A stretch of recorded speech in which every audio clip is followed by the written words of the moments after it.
दोस्तों अज ज़बरदस्त अपडेट अची चुकी है रियासत ड्रामे जी। कुछ नया सीन शूट थिया सामूं तस्वीरन में तव्हां ॾिसी सघो था। जेका मेकिंग वीडियोज़ हली रहा आहिनि रियासत ड्रामे जी शूट काफ़ी सीन ॿिया भी शूट कया विया आहिनि, जंहिंमें ख़ासि करे जेको आहे उम्मीद अली कलवड़ उर्फ़ ओठे जा सीन सभु खां बहितरीनु शूट कया विया। ऐं इन जो जेको गेटअप आहे न ओठे साहब जो, वाह जो गेटअप ॾिनो वियो आहे, ज़बरदस्त पटको ऐं हथियार वग़ैरह, मतिलबु हिकु बहितरीनु इजाज़ मल्हा बि उन सां गॾु उन्हनि खे ॿधे ऐं खट सां टंगे थो पियो। इहे रियासत ड्रामे जा कुझु सीन शूट कया हुआ, जंहिंमें उम्मीद अली कलवड़ इजाज़ मल्हा खे ॿधे थो पियो ऐं उन खे कुटको ॾिए थो पियो।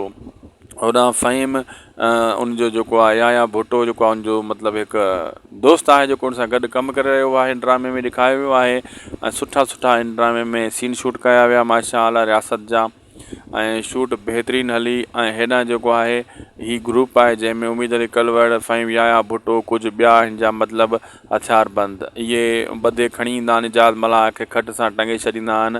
ही मेकिंग वीडियो तव्हांजे साम्हूं रखिया आहिनि, असां ही साम्हूं ॾिसी सघो था। बहितरीनु सीन शूट कया विया आहिनि ऐं वरी तेज़ी सां जेको आहे न खजू साहब हिन ड्रामे में कमु करे रहियो आहे। खजू साहब जी इहा कोशिशि आहे त हिन ड्रामे खे जेतिरो जल्दी थी सघे हिकु स्पेल पहिरियों फाइनल कयां, वरी ॿिए स्पेल जी बि तयारी कयां। जंहिं स्पीड सां हीअ हली रहियो आहे दोस्तों, ही पहिरियों स्पेल फाइनल थियण वारो आहे 2-3 ॾींहंनि जे अंदरि।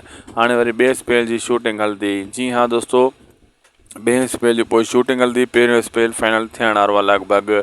बाक़ी ज़बरदस्त जेको आहे लोकेशन बहितरीनु आहे जिते हीउ ड्रामो शूट कयो पियो वञे ऐं ख़ूबसूरत अंदाज़नि हथियार कल्चर घणो ॾेखारियो वियो आहे रियासत ड्रामे में। छो त हथियार कल्चर न हुजे ड्रामो कंहिंखे वणंदो ई न। हिन ड्रामे में हथियार कल्चर हद खां वधीक ॾेखारियो वियो आहे।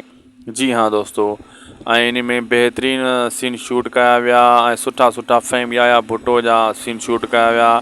इजाज़ मल्हा जा बि सुठा सीन शूट कया विया, जंहिंमें उनखे ॿधो वियो, कुटको ॾिनो वियो ऐं सभु अदाकार जेको आहे न पंहिंजी अदाकारी में मसरूफ़ हुआ। ऐं हीउ ड्रामो लॻे थो दोस्तों कामयाबु थींदो ऐं इम्तियाज़ बलोच जा बि सीन सुठा शूट कया विया।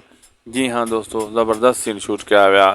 तव्हांखे छा थो लॻे हीउ ड्रामो केॾो कामयाबु थींदो, ज़रूरु लिखिजो कमेंट सेक्शन में। हाणे आज़म बेंगल जो बि 2-3 ॾींहंनि जे अंदरि बक़ाया शूटिंग शुरू थींदी। लाइक, सब्सक्राइब, शेयर ज़रूरु कंदा शायदि को व्लॉग खे।